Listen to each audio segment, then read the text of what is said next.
Hi students, in this video I'm going to be demoing the table saw. So this is your video tutorial for the table saw.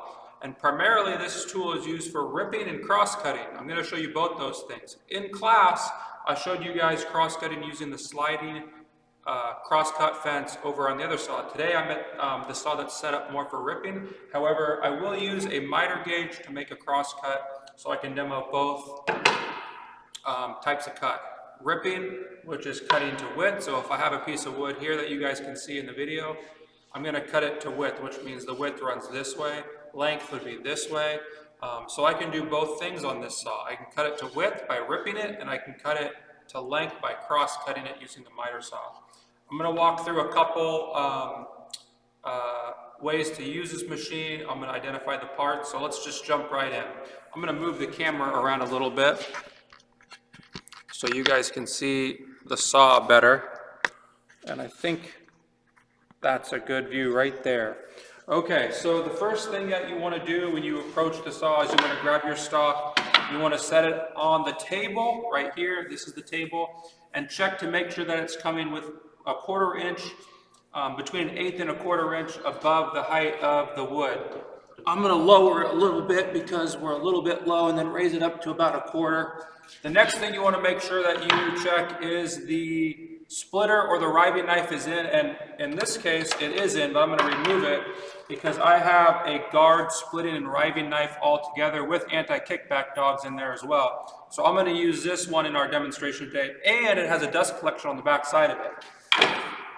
So I'm going to remove the riving knife that's in there. This is the splitter that just keeps wood away from the back side of the blade. It keeps it tight to the fence as it's going through. So I'm going to set that aside, and I'm going to insert our combination unit here that has, like I said, the riving knife, which is the splitter, the anti-kickback dogs here, and it has the guard right here.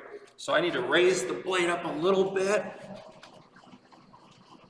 so I can get those anti-kickback dogs coming through the table. I'm going to reinsert the throat plate, which is this piece right here that covers up the guts of the machine. It keeps your wood out of the blade area. And I can drop this back down into the table. And now, if you look at the blade, it's way too high, so I'm going to have to lower it back down.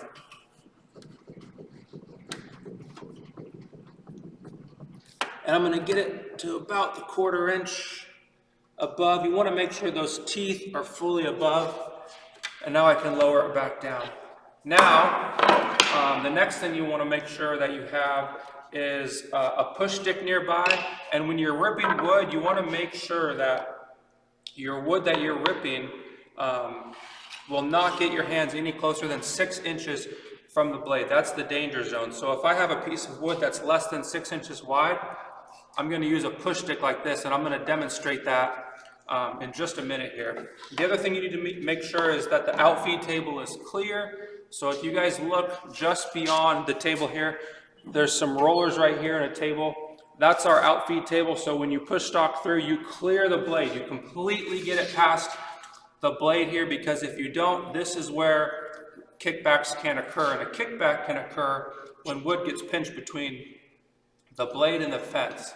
So let's be very careful of that. You want to push your wood all the way through. Hand position. When you do cut, your left hand will be putting pressure down on the wood into the table and also into the fence, and your right hand will be pushing the wood through. On this saw, this is a saw stop table saw, so there's an electric circuit that runs through the saw blade. So if I were to put my finger to this and break the circuit, it's flashing. It will not let me turn the saw on. That can happen with a lot of sawdust or wet wood, so make sure your wood's not wet, it's free of nails, debris, paint, what have you, when you run it through the saw. So with all that being said, I'm going to demo the rip cut now.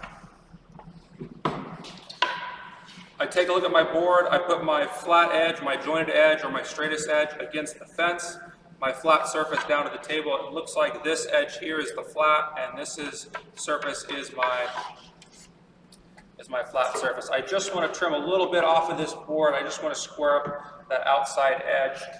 And sometimes No fence is too close to the guard to get the push stick through. In this case, we're about 4 or 5 inches. I think it'll work, but I'm inside of 6 inches, so I always use the push stick. So I'll demonstrate the rip cut now.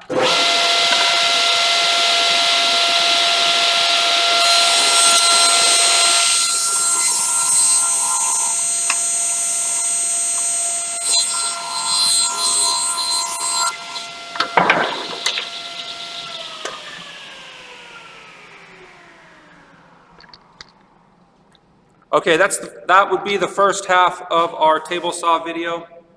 You saw the rip. I'll come back with another video for cross cutting. Hope this helps.